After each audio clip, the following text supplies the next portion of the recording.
Scanner scanner क्या करता है, आपके कोड को टोकन्स में डिवाइड कर रहा होता है। सही है। उसके बाद नेक्स्ट फेज आपका पार्सिंग का आता है, जिसमें आप सिंटेक्स ट्री आउटपुट करते हैं। आपके कोड का स्ट्रक्चर जिसमें चेक होता है, ग्रामर चेक होता है। सही है। तो इसमें आप बेसिकली क्या कर रहे होते हैं, इसी सेम एग्जांपल को अगर मैं लूँ जो हमने लास्ट एग्जांपल देखी थी, if x greater than equals to y, y is assigned 42। तो इस केस में आपका पार्सर इसका सिंटेक्स चेक करेगा और सिंटेक्स ट्री जनरेट कर देगा। तो सिंटेक्स ट्री इस तरह की होती है। तो इसको इनपुट क्या मिलेगा, टोकन स्ट्रीम। ये सारे टोकन्स हैं। अब टोकन्स पे वो ग्रामर रूल्स अप्लाई करेगा। अब ये ट्री जो बनती है ये ग्रामर रूल्स के हिसाब से बनती है। तो ग्रामर रूल्स हम पुश डाउन ऑटोमेटा या फिर कॉन्टेक्स्ट फ्री ग्रामर की बात करेंगे तो उसमें हम ये देखेंगे ग्रामर रूल्स और उनको फिर इम्प्लीमेंट करेंगे। तो इफ स्टेटमेंट अब दो सब ट्रीज में डिवाइड हो रही है। इफ स्टेटमेंट की कंडीशन और उसके अंदर की बॉडी।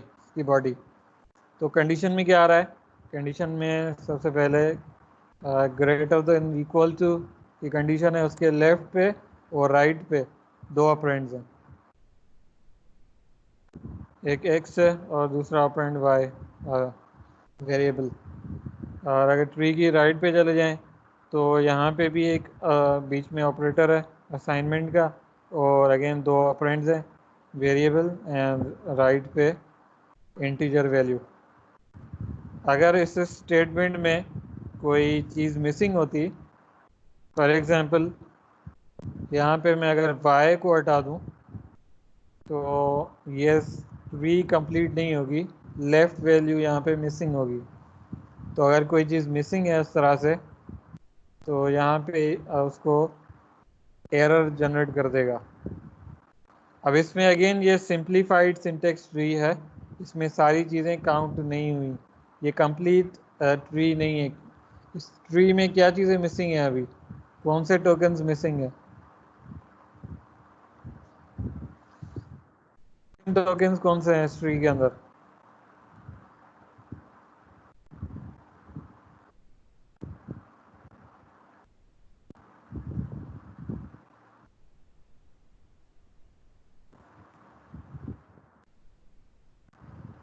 कोई बता सकता है कि इस ट्री के अंदर कुछ टोकन्स अभी मिसिंग है, वो कौन से हैं।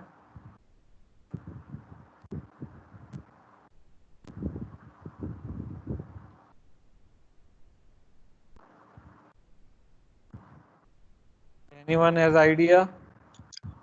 सर सेमी कॉलन वगैरह। पंक्चुएशंस जितने भी हैं वो सारे मिसिंग है। इसमें सेमीकोलन मिसिंग है, लेफ्ट एंड राइट पैरेंथेसिस भी मिसिंग है।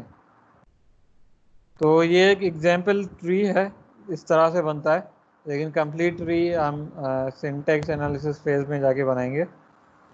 तो ये एग्जाम्पल से समझ में आ रहा है, अगर यहाँ पे कोई भी फील्ड मिसिंग होती, फॉर एग्जांपल असाइनमेंट में आपने लेफ्ट ऑपरेंड अगर मिस कर दिया हो कोड के अंदर, तो वो उसको सिंटेक्स एनालाइजर एरर जनरेट कर देगा उसका। सही है।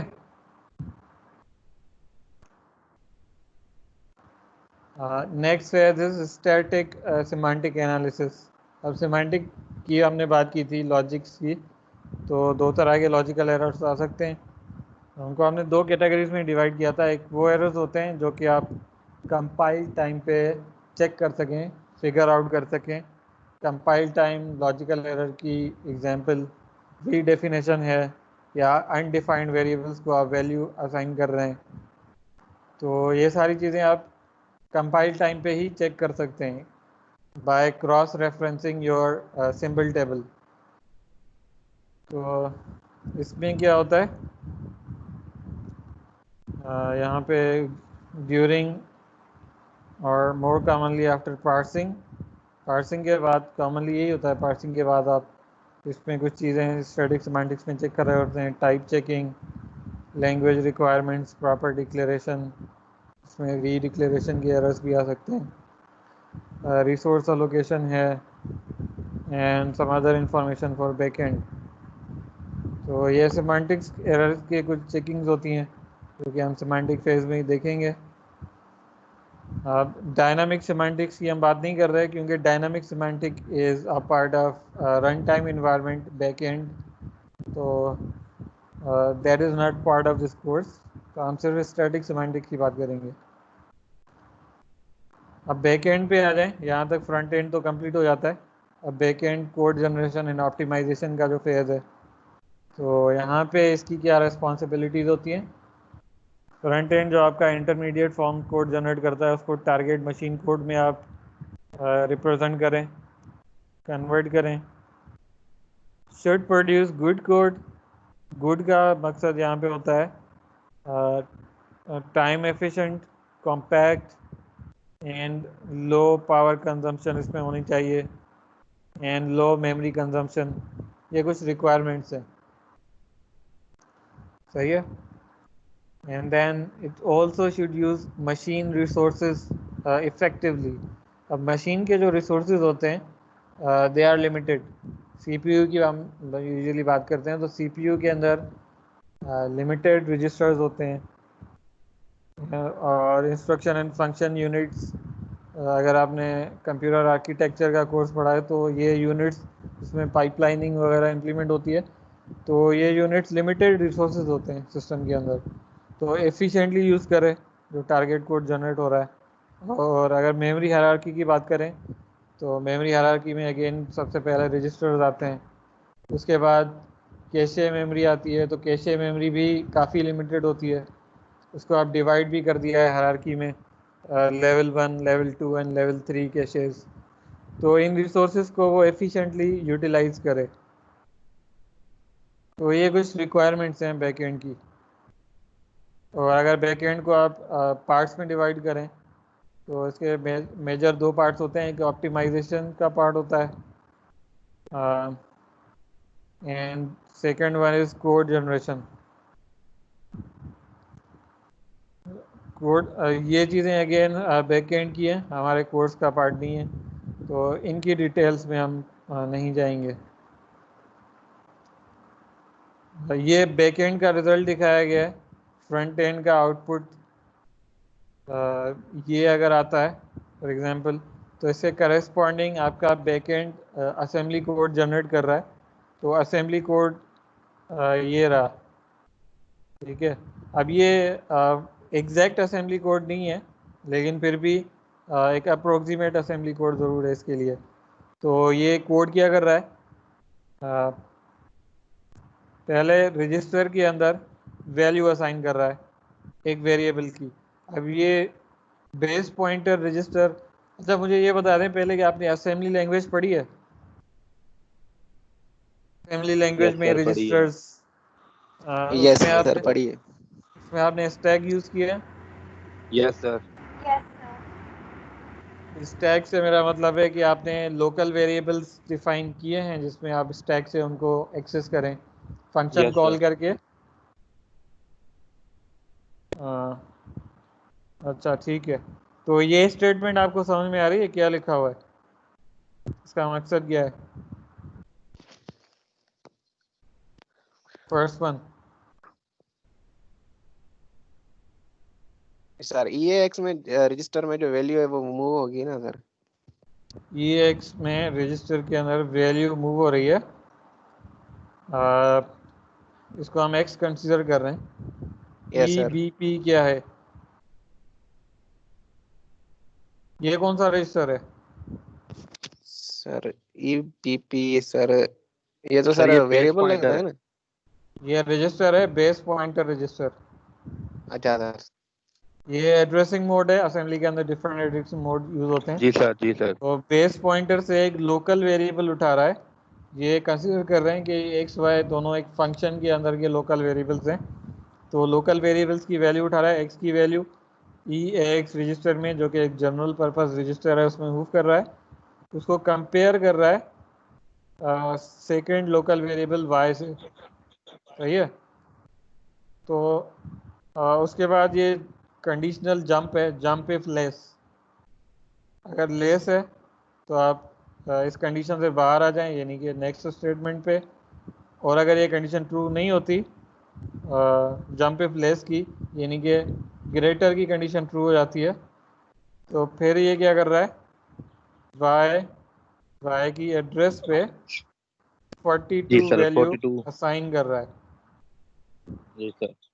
ठीक है, तो ये एक जी सर। अप्रोक्सीमेट असेंबली इंस्ट्रक्शन है, बैक एंड का आउटपुट है, सही है। तो इसको अगेन टारगेट जो बाइनरी कोड है उसमें जनरेट करने के लिए आपका जो भी मशीन स्पेसिफिक कंपाइलर होगा, प्लेटफॉर्म स्पेसिफिक, वो इसको बाइनरी में कन्वर्ट करेगा। सही है, आपका कंपाइलर इसको असेंबली में पहले जनरेट करेगा, असेंबलर उसको फिर बाइनरी में असेंबली इंस्ट्रक्शंस को कन्वर्ट कर देगा। तो बैकएंड की कुछ रिक्वायरमेंट्स ये भी हैं कि वो असेंबली लैंग्वेज जो जनरेट करे उसमें रजिस्टर्स का यूज़ ऑप्टिमाइज्ड हो। अब यहाँ पे एक काम ये भी हो सकता था बैकएंड पे कि AX रजिस्टर में ये वैल्यू मूव की है, एक और स्टेटमेंट यहाँ पे लिख देता मूव EBX कॉमा ये वैल्यू, सही है। उसके बाद कंपेयर EAX कॉमा EBX ये भी कर सकता था, लेकिन ये क्या था, इसमें उस केस में रिसोर्सेज आपके ज़्यादा यूटिलाइज होते हैं, यानी कि 2 रजिस्टर्स यूटिलाइज होते, प्लस में नंबर ऑफ इंस्ट्रक्शंस बढ़ जाती हैं, यानी कि आपका रन टाइम भी बढ़ जाता। ये समझ रहे हैं? तो ऑप्टिमाइज कोड जनरेट हुआ है इस केस में। तो ये बैकएंड का पार्ट है। बैकएंड पे हम काम नहीं कर रहे होंगे, हमारा इस कोर्स का टारगेट फ्रंट एंड है। अब कुछ हिस्ट्री की बात कर लें तो अब कंपाइलर्स की काफ़ी पुरानी हिस्ट्री है। 50s की बात करें, Fortran one of the first compile languages. यहाँ पे अगेन कंपाइलर की जो टेक्नोलॉजीज थी या एल्गोरिथम्स थे उस दौर में इतने हमारे पास नहीं आए थे। कम, कम क्या कहते हैं, state of the art algorithms. तो वहाँ पे कुछ काम जैसे कि ऑप्टिमाइजेशन है, तो ये हैंड ऑप्टिमाइज्ड कोड वहाँ पे होता था इस केस में। सही है, हैंड ऑप्टिमाइज कोड का मतलब क्या है कि अगर आपने कंपाइलर आपका कोड जनरेट करता है, उसने यहाँ पे 2 स्टेटमेंट जनरेट कर दी, 2 रजिस्टर्स के अंदर वैल्यूज़ मूव की, उसके बाद दोनों रजिस्टर्स को कंपेयर किया, तो आप उसको खुद से इस असेंबली कोड को रीराइट करके हैंड ऑप्टिमाइज कर सकते हैं। तो ये उस टाइम की बात है, लेकिन अब की कंपाइलर्स में ऐसा नहीं होता। अब सोफिस्टिकेटेड एल्गोरिथम्स ये सारा काम खुद करते हैं। उसके बाद 60s की बात करें तो कुछ नई लैंग्वेजेस इंट्रोड्यूस हुई, उनके लिए फिर फॉर्मल सिंटेक्स नोटेशंस इंट्रोड्यूस हुई और इम्प्लीमेंटेशन टेक्निक्स कंपाइलर्स की, जिसमें स्टैक फ्रेम्स, रिकर्सिव प्रोसीजर्स, ये सारी टेक्नोलॉजीज़ इन इस फेज़ में आई। उसके बाद 70s की बात करें तो यहाँ पे सिंटेक्स एनालिसिस या लेक्सिकल एनालिसिस के फॉर्मल मेथड्स इंट्रोड्यूस हो गए जो कि अब यूज़ में हैं। उसके बाद लेट 70s एंड 80s की बात करें तो यहाँ पे कुछ लैंग्वेजेस की नई क्लासेस इंट्रोड्यूस हुई। इससे पहले आपकी प्रोसीजरल लैंग्वेजेस हुआ करती थी, लेकिन 80s के टाइम बाद ऑब्जेक्ट ओरिएंटेड लैंग्वेजेस और फंक्शनल लैंग्वेजेस, जिसमें हैस्केल काफ़ी मशहूर है, तो ये लैंग्वेजेस इंट्रोड्यूस हुई।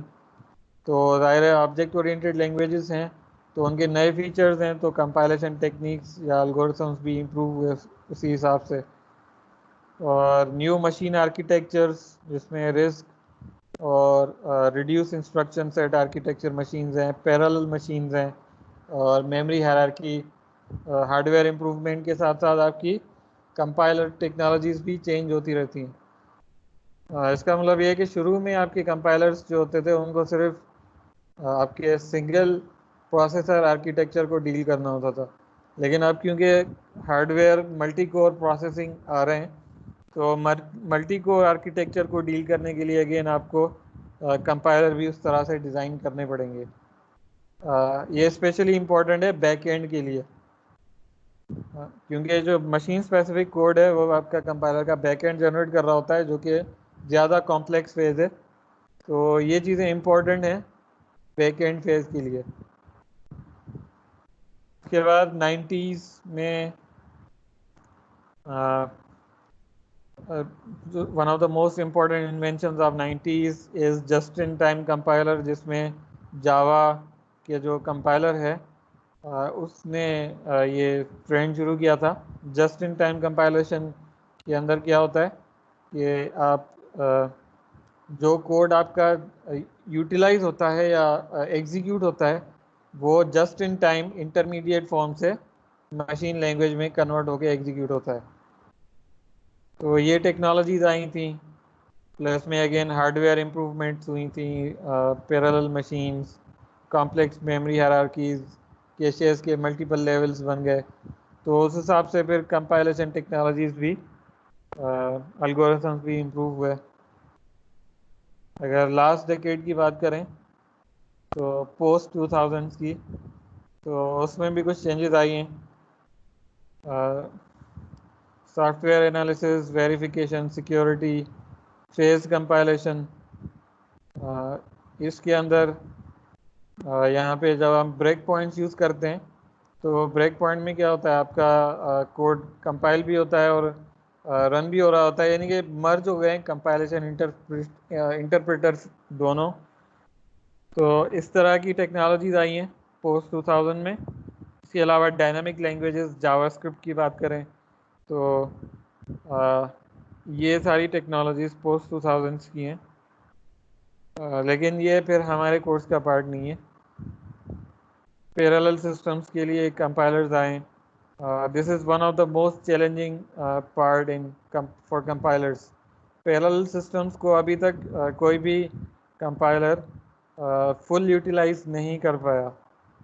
तो पैरेलल सिस्टम्स पे जो कंपाइलर्स बन रहे हैं ये अभी भी हॉट रिसर्च टॉपिक है। इस पे काफ़ी सारी रिसर्च चल रही है। तो अगर कोई इस फील्ड में जाना चाहता है तो इसमें काफ़ी सारी अपॉर्चुनिटीज़ हैं काम करने के लिए, क्योंकि सर पैरेलल हार्डवेयर सिस्टम में वैसे होता क्या है? पैरेलल सिस्टम, आजकल के जो आपके सिस्टम्स आ रहे हैं उनमें मल्टी कोर प्रोसेसर्स आ रहे हैं। सही है। तो अगर मैं जी सर। आपको ये दिखा दूं, टास्क मैनेजर दिखा दूं, तो मेरा जो कंप्यूटर है, यहाँ पे इसकी मैं डिटेल अगर खोलूं तो मेरे पास यहाँ पे 4 टोटल सीपीयूज हैं, CPU 0, 1, 2 एंड 3। सही है। जी तो सर। यूजुअली जो भी आप कोई एप्लीकेशन एग्जीक्यूट करते हैं, जो कि अगर हैवी एप्लीकेशन है, फॉर एग्जांपल मैं विजुअल स्टूडियो लोड करता हूँ, थोड़ी हैवी एप्लीकेशन है, हम्म। तो अगर आप देखेंगे तो चारों सीपीयूज इक्वली यूज़ नहीं हो रहे होते। कुछ सीपीयूज ज़्यादा यूज़ हो रहे होते हैं, कुछ कम यूज़ हो रहे होते हैं। लेकिन अगर आपका कंपाइलर इतना एफिशिएंट है कि वो सबको यूटिलाइज कर सकता है एफिशिएंटली, तो उससे क्या होगा कि आपका जो टास्क है एग्जीक्यूशन का वो डिवाइड हो जाएगा चारों सीपीयूज में और आपकी एग्जीक्यूशन फास्ट हो जाएगी। लेकिन उसके लिए फिर आपको कोड को ऐसे कंपाइल करना है कि वो पैरेलली सब पे एग्जीक्यूट हो सके। लेकिन ये करना ठीक। इसलिए आसान नहीं होता क्योंकि बहुत सारी चीज़ें आपकी इंटरडिपेंडेंट होती हैं। आप कुछ वेरिएबल्स यूज़ कर रहे हैं, वो दूसरे वेरिएबल्स पे डिपेंड करते हैं। सही है।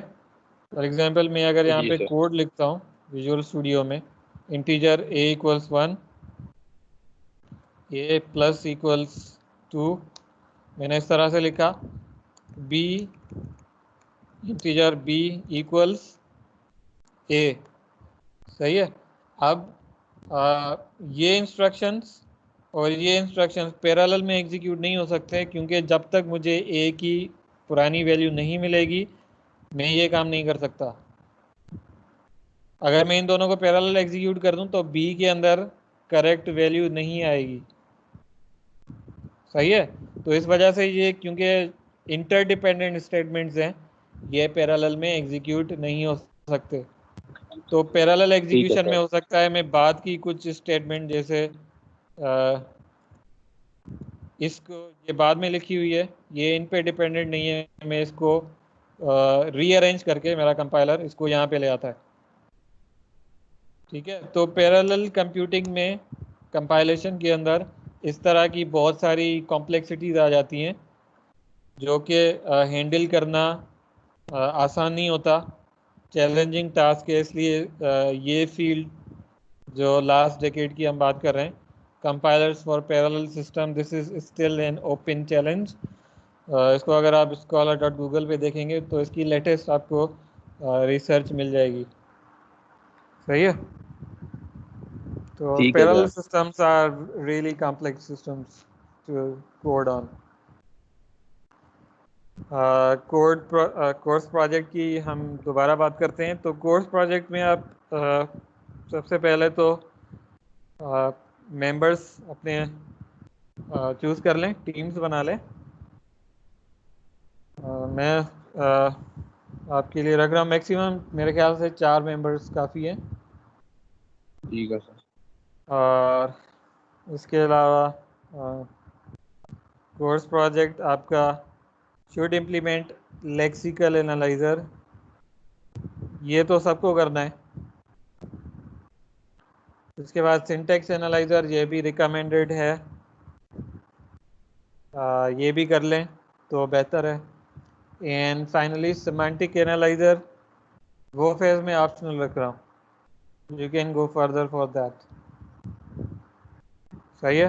क्योंकि अब ये कंपाइलर का कोड लिखना इतना आसान नहीं होता, इसमें कुछ टेक्निकलिटीज हैं इसके अंदर। तो आगे के फेजेस में ऑप्शनल रख रहा हूँ, सिमेंटिक फेज। तो अगर वो कोई कर सकता है देन वेल एंड गुड। तो सबसे पहले तो टीम्स बना लें और मुझे लिस्ट ईमेल कर दें या शेयर कर दें टीम्स पे ही। ये काम मैं सीआर पे छोड़ रहा हूँ। सीआर अवेलेबल है ना? सीआर कहते हैं हाँ। हाँ सीआर।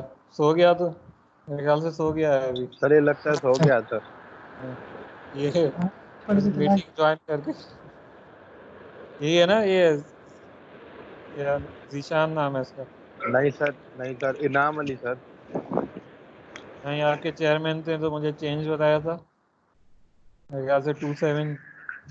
जी सर जी। हाँ जाग गए। मैं जागे ला मां सिर्फ ऑनलाइन क्लासेस लाए ने ला मा जो अलाए ता जनरल दा जो। हाँ, तव्हां ग्रुप ठाहे मेंबर्स जी लिस्ट मूंखे मोकिलियो जी प्रोजेक्ट सर। जे लाइ।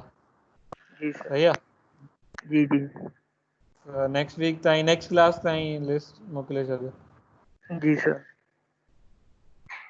ओके। यहाँ पे कुछ क्वेश्चंस हैं। हाँ, रोल नंबर 678 नहीं है, 67 है हमारी क्लास में।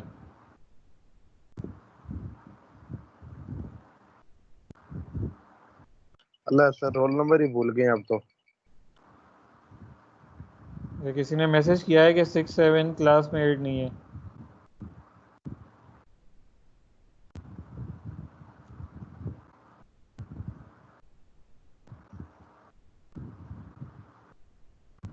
हाँ,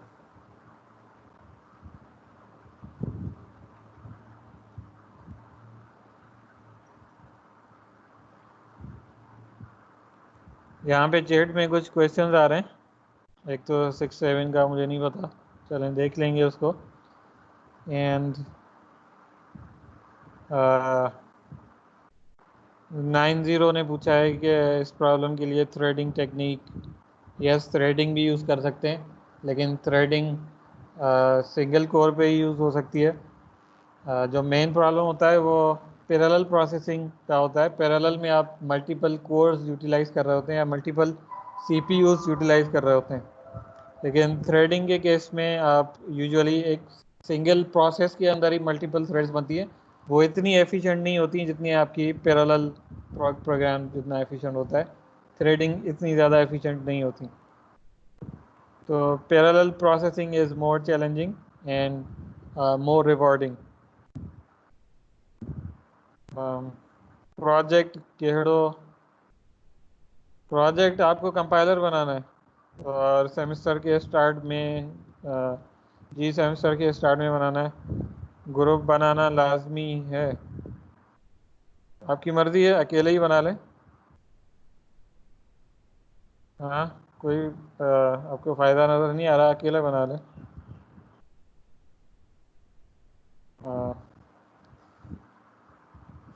ओके,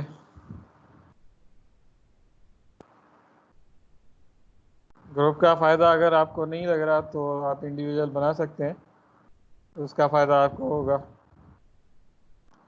तो C# में बनाएं। C# में कोड करना इजी होता है और आप पहले फेमिलियर भी हैं इससे। इंटरफेस भी आप बना सकते हैं, तो C# में बना लें।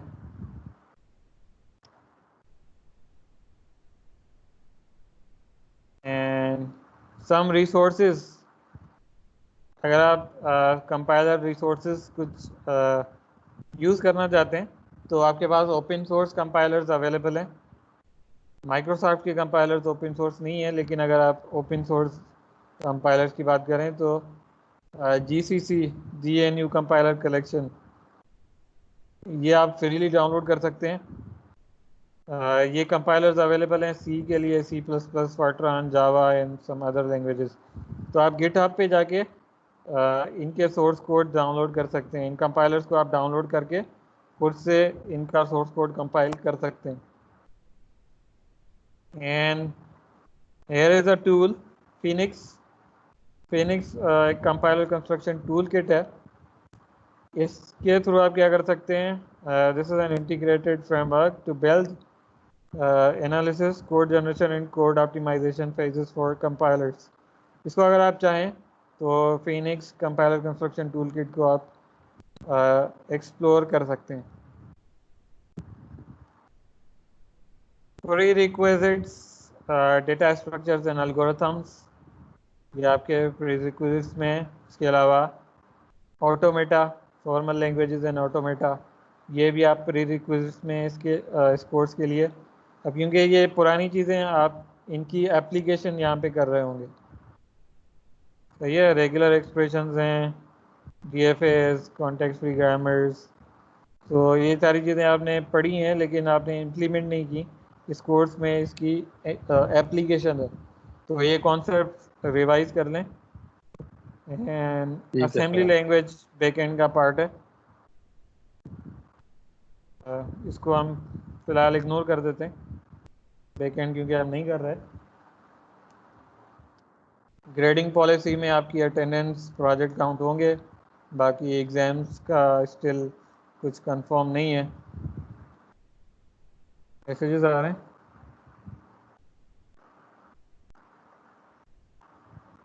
ऑनलाइन ग्रुप कैसे होगा? हाँ, ऑनलाइन ग्रुप, मैंने आपकी जो लास्ट क्लास ली थी विजुअल प्रोग्रामिंग की कोर्स के अंदर, तो उसमें हमने गिटहब यूज़ किया यस था, सर। आपको याद है? जी सर। हाँ, तो गिटहब पे आप कोलैबोरेशन कर सकते हैं। प्रोजेक्ट अपलोड करें तो उस पर आप टीम बना के मेंबर्स इंक्लूड करके प्रोजेक्ट उसको आप कोलैबोरेशन के साथ कर सकते हैं। लेकिन उसके लिए फिर आपको गिटहब थोड़ा सा सीखना पड़ेगा। इसके अलावा अगर आप ट्रेडिशनल तरीका अप्लाई करें तो उसमें फिर आप टीम्स, MS टीम्स के अंदर टीम बना लें, ग्रुप मीटिंग करके प्रोजेक्ट कर सकते हैं। प्रोजेक्ट एज एग्जाम तो ट्रीट नहीं होगा। इसके बारे में तो फिलहाल कुछ नहीं कह सकते। यहाँ पे जो रूल्स होते हैं वो यूनिवर्सिटी डिफाइन करती है। बाहर की यूनिवर्सिटीज़ में टीचर खुद रूल डिफाइन करता है, वो प्रोजेक्ट को एज आ एग्ज़ाम भी ट्रीट कर सकता है, लेकिन यहाँ पे ये मेरे हाथ में नहीं है कि मैं इसको एग्ज़ाम ट्रीट कर लूँ। अगर ये ऐसा हो सकता होता तो मे भी कुछ लोग आप में से ये भी कहते कि अटेंडेंस को एज आ एग्ज़ाम ट्रीट कर लें, सब पास हो जाए। तो anyway right, grading policy university define करेगी। लेक्चर्स ऑनलाइन ही होंगे, कम्युनिकेशंस टीम्स में भी कर सकते हैं, चैट में भी कर सकते हैं, ईमेल कर सकते हैं, anything you want. Books shared हैं, सही है। And questions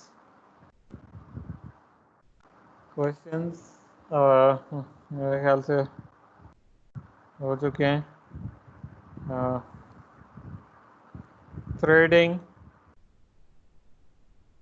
and why can two threads execute in parallel?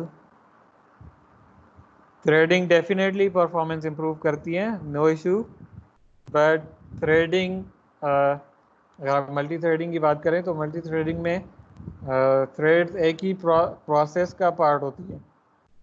तो प्रोसेस यूजुअली एक ही प्रोसेसर को अलोकेट होता है या एक ही कोर को अलोकेट होता है, लेकिन अगर आप पैरेलल प्रोसेसिंग कर रहे हैं तो आपका प्रोसेस डिवाइड होता है मल्टीपल कोड्स के अंदर। तो मल्टीपल कोड्स में अगेन ये काम ज़्यादा फास्ट होता है। थ्रेडिंग में सिर्फ ये फ़ायदा होता है कि आपकी कॉन्टेक्स्ट स्विचिंग जो हो रही होती है उसमें वो फास्ट होती है। प्रोसेस स्विचिंग और थ्रेड स्विचिंग, तो इनका टाइम जो होता है वो थ्रेड स्विचिंग का कम होता है, प्रोसेस स्विचिंग का थोड़ा ज़्यादा होता है। Anyway, upcoming attractions language basics हैं।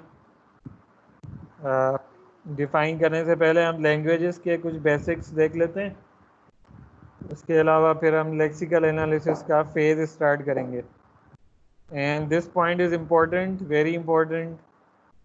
आपका जो बुक मैंने अपलोड कर दिया है उसके कुछ शुरू के चैप्टर्स आप रीड कर लें। क्लास शुरू होने से पहले आप रीड कर लें टॉपिक्स, तो आपको चीज़ें बेहतर समझ में आएंगी, क्योंकि वहाँ पे बुक के अंदर डिटेल्स में चीज़ें लिखी हुई हैं। सही है। तो अभी हमारे पास कुछ टाइम है, थोड़ा सा हम इसको स्टार्ट करते हैं, लैंग्वेज बेसिक्स को।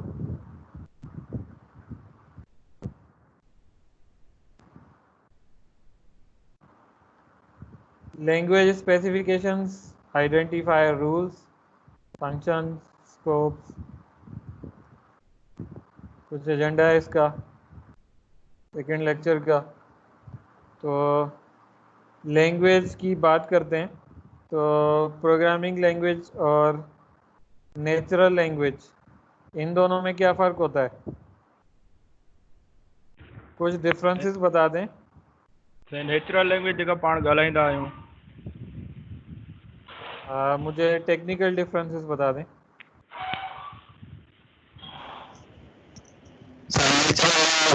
समझी सघूं था, लेकिन जेका टेक्निकल जेका लैंग्वेज आहे उहा कंप्यूटर जे लाइ हूंदी आहे, मशीन्स जे लाइ।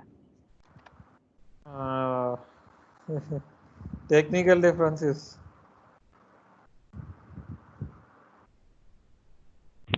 त नेचुरल लैंग्वेज कॉन्टेक्स्ट फ्री हूंदी आहे। Context free, not necessary. Natural language में कॉन्टेक्स्ट यूज़ थींदो आहे, पर सर जेकॾहिं माना ग्रामर खे चङी तरह फॉलो न कयूं तॾहिं बि असांजी कम्युनिकेशन माना सक्सेसफुल थी वेंदी आहे। ठीकु आहे। पर प्रोग्रामिंग लैंग्वेज में सर असांखे बाक़ाइदे रूल्स फॉलो करणा पवंदा आहिनि, सिंटेक्स जा। तो programming languages fix rule follow करती हैं, नेचुरल लैंग्वेजेस में फिक्स रूल्स होते हैं, लेकिन अगर आप उनको ना भी फॉलो करें तब भी human brains are intelligent enough to understand that. Another important feature, natural languages आपकी इवॉल्व होती हैं, नए वर्ड्स आते हैं उसमें। प्रोग्रामिंग लैंग्वेजेस के अंदर जो आप फिक्स रूल डिफाइन करते हैं, फिर कंपाइलर सिर्फ उन्हीं को रिकग्नाइज करेगा। नए वर्ड्स डालेंगे, नए रूल्स डालेंगे, तो उनको कंपाइलर रिकग्नाइज नहीं कर सकता जब तक कि आप उसको लैंग्वेज का नया वर्जन रिलीज करके न्यू कंपाइलर ना बनाएं। तो natural languages evolve by default. Evolution का क्या मतलब है? फॉर एग्जांपल आप मूवीज़ देखते हैं, तो मूवी में कोई नया कोई टर्म आ जाता है, हीरो कोई नई लैंग्वेज यूज़ कर लेता है, तो कोई नया वर्ड, तो वो भी आप अपनी डेली लैंग्वेज में यूज़ करना शुरू कर देते हैं। एग्जाम्पल तो खैर मैं नहीं बताऊंगा, नहीं पूछूंगा खतरनाक वर्ड्स आ जाएंगे। तो इवोल्यूशन होता है एक तो, and another example ambiguity. Natural languages में एम्बिग्विटी होती है, जो कि आप कॉन्टेक्स्ट को देखते हुए एम्बिग्विटी को रिजॉल्व कर सकते हैं। लेकिन प्रोग्रामिंग लैंग्वेजेस में एम्बिग्विटी नहीं होनी चाहिए। सही है, आपके जो भी स्टेटमेंट्स हैं अनएम्बिग्यूअस, क्लियर कट होने चाहिए। नेचुरल लैंग्वेज में काफ़ी एम्बिग्विटी भी आप डाल सकते हैं। जूम मायने बात कर सकते हैं, उसको फिर कुछ लोग समझ सकते हैं, कुछ नहीं समझ सकते। तो ये सारी चीज़ें होती हैं। तो ये एक वजह है कि जो नेचुरल लैंग्वेज ट्रांसलेशन की जो फील्ड है वो अभी तक परफेक्ट नहीं है। आप एक लैंग्वेज से दूसरी लैंग्वेज में ट्रांसलेशन करते हैं, फॉर एग्जांपल गूगल ट्रांसलेटर ही अगर आप यूज़ कर लें, तो दैट इज़ नॉट परफेक्ट। अगर मैं कोई सेंटेंस उर्दू में ट्रांसलेट करता हूँ फ्रॉम इंग्लिश,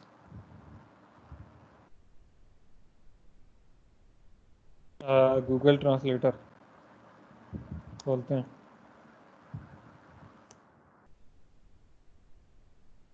ट्रांसलेटर खोल लेते हैं, इसको हम करते हैं इंग्लिश से उर्दू में।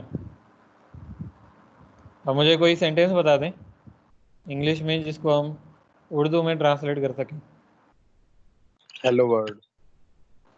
अरे यार कुछ तो बता दो, ये क्या बता रहे हो, सही बताओ। सर जो नहीं, दिल में आए वो लिख दो। इंग्लिश में बता दो, हम उसको उर्दू की ट्रांसलेशन देखते हैं, गूगल क्या क्या कहता है उसको।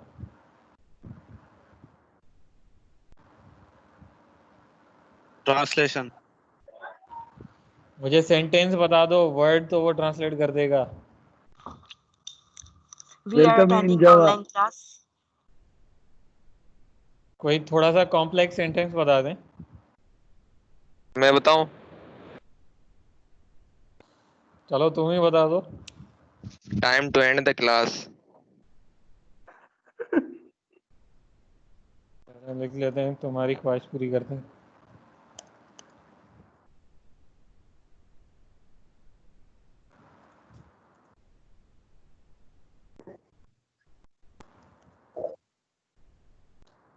क्लास को ख़त्म करने का वक्त आ गया है, ये बहुत तवील हो गया है। चलें, इस तरह के सेंटेंसेस तो ये परफेक्टली ट्रांसलेट कर रहा है, लेकिन अगर आप कोई एम्बिगुअस सेंटेंस बता दें जिसमें एम्बिगुइटी हो, तो वो सही ट्रांसलेट नहीं कर पाएगा।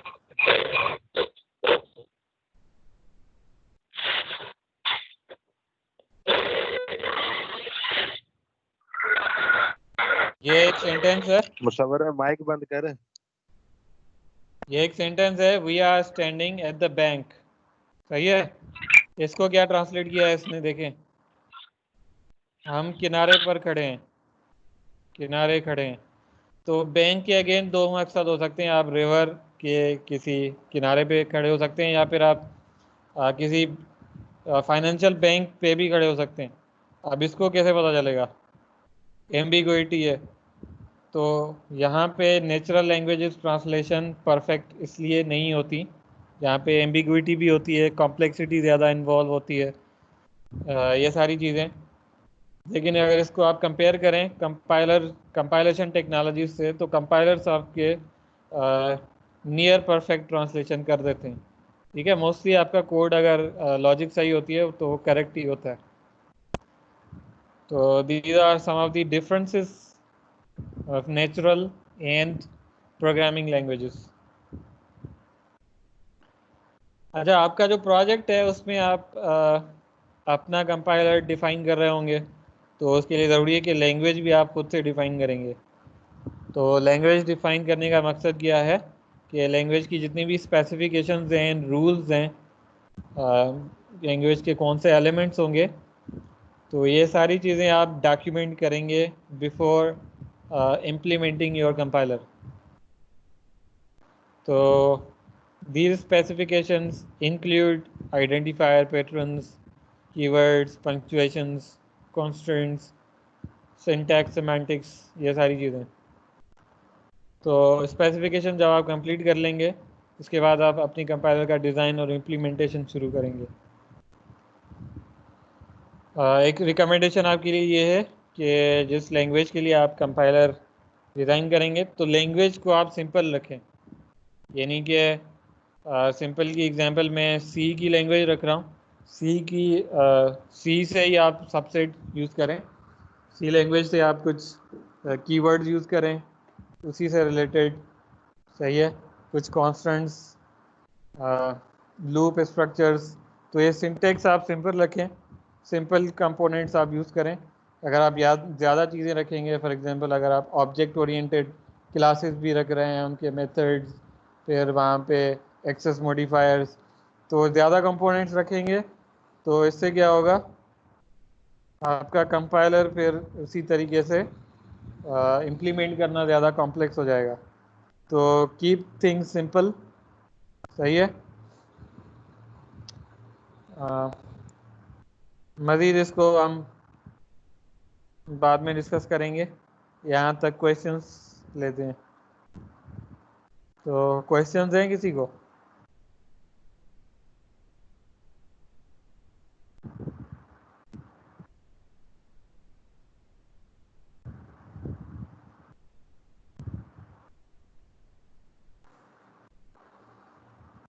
कंपाइलेशन के लिए एक सजेशन आई है मरकज से।